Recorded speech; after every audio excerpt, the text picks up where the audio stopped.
All right, y'all. It's me again. Hi, Bobby Payton here, and my Uncle Jay. You want to introduce How yourself? you doing, Jay Metter? My Uncle Jay caught me in the hallway one day. He was like, "Hey, kiddo, have you read the Texas Monthly article about the legacy land?" I was like, "Yes," and I was like, "The black-owned land." He was like, "It's legacy land," and he was like really hyped up, and we had to cut it off. He had a lot to say and names of people I needed to call, names of people that are going through the similar that have like NDAs that won't talk to us.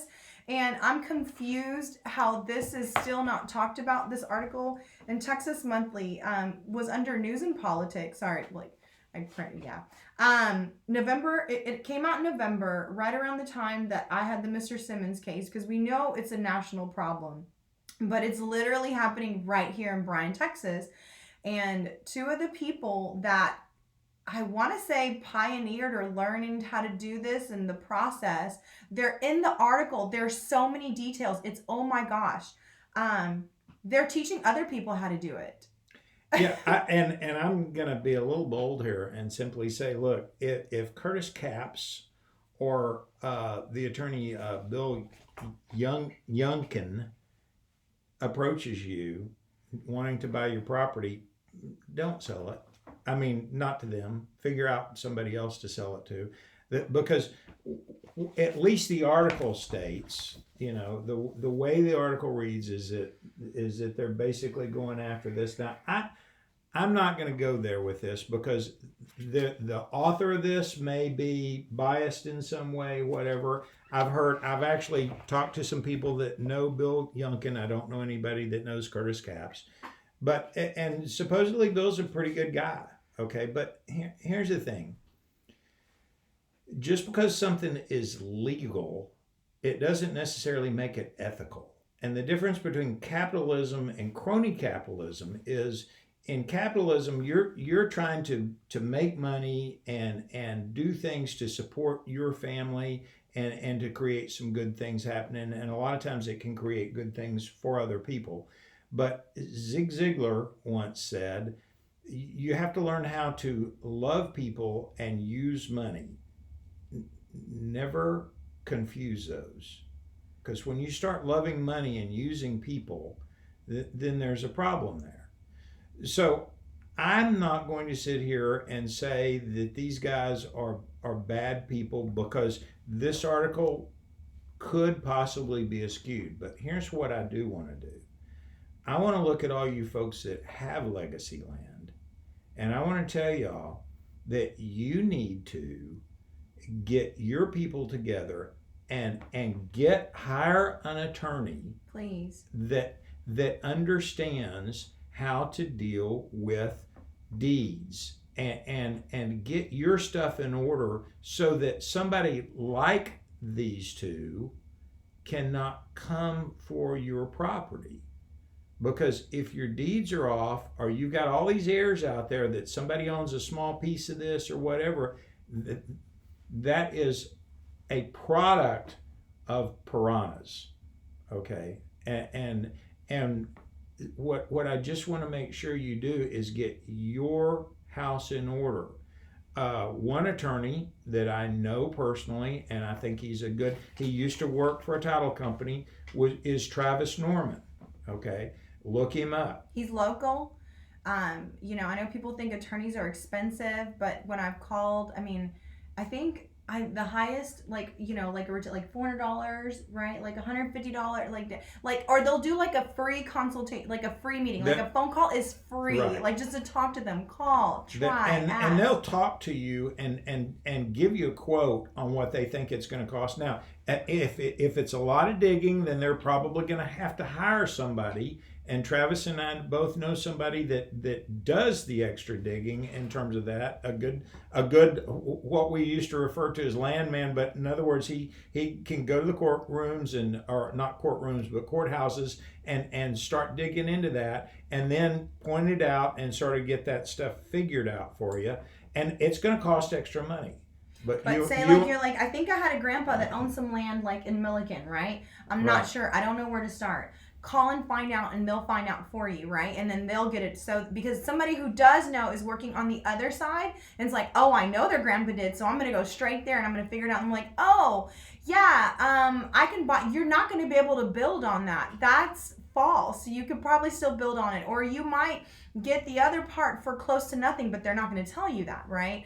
So you have to fight differently. And this is happening in Brazos County, in Bryan, Texas right now. We have families. We have people that are like sick and then go away, or we have somebody who was like, went to jail, came out, and they were like, oh, I owned land. I didn't know. Now there's a subdivision on it. Like this happened when I was young, but I didn't know. And like, it's a travesty. Read this Please article. read the article. Make it Okay, relevant. Push it Now around. read it with the understanding that there may be some bias there. Okay, and I'm just saying that because I don't want to if I'm ever in Texas Monthly and it's all bad, it's probably all true. Okay, just saying. But the truth of the matter is that one of the reasons that this happens is because we haven't been educated enough like we need to be in order to keep it from happening. And you know what's expensive? Much more expensive than hiring a lawyer to take care of this, hiring a lawyer to defend it if it hasn't been taken care of. Yes, Okay. That's what some families are going through right now with NDAs. It's so expensive to try to fight it and undo it. Right. And if you're somebody that is well versed on here, when I post this, please reply in the comment. Reach out to each other. Help. I'm going to post a link to the article so you can read it. If you're somebody that can help somebody on here, please help each other. Give each other advice. Communicate. But we have to stop it. When we're talking about generational wealth and generational poverty, land can really set a family up for generational wealth. It needs to stay in the family. It's a legacy. It's part of history. And the way it's happening is just being bought off and then sold off to subdivisions. History is lost. Legacy is lost. That family's opportunity to build wealth on it is lost. It's happening right here in Bryan College Station. It's awful because this is a really wonderful community where people will help each other. But you have to first start by knowing, researching, and then saying, hey, I need help, and trying to get ahead of it. If your family has any kind of land, or if you've heard stories, right, or rumors, or like, I thought, and we go find out. Right. The reason I'm in on this is because I work with a lot of folks that don't have a lot, okay, and I work for them for free. And all of a sudden, I'm starting to hear about these guys. And somebody said, please read that article. And I did. And I'm like, you know what? I'm not going to say whether the information in here is true or not, but if it is true, if even a portion of it is true, then two things need to happen. First of all, if part of this information is true, I hope you will do some real self-evaluation if you're Curtis or Bill. Okay, and think to yourself, where am I going in the next life? But the other thing is that if it's true or if it's not true, the other aspect of this is this. If you're somebody that is a partial owner of legacy land and you're not taking care of what you got by doing the right thing and going back and hiring an attorney and making sure that this stuff gets taken care of, then I got to say this, shame on you, okay? Because you don't want to be in a situation where, whether it be Curtis and Bill or somebody else, and somebody that's worse than them coming along, trying to take your land. And this is your warning, because if you don't be proactive, then you're going to be a victim at some point in time. We've seen it like. And quite frankly, I am a little bit happy that these guys have done that a little bit so that it does wake up the rest of the community. Because otherwise, what would have happened is we wouldn't have known, and then eventually you don't have any land. Yeah, this has given us a real chance to try to stop it right now, like exposing it, you know what I mean? The fact that they were so organized and they were so brazen and bold, right? Now it's like, now we know their tactics. Now we've seen, because they weren't even trying to hide. They were so comfortable. It got normalized for them to where they're teaching other people. So now we know their strategies. We know their tactics.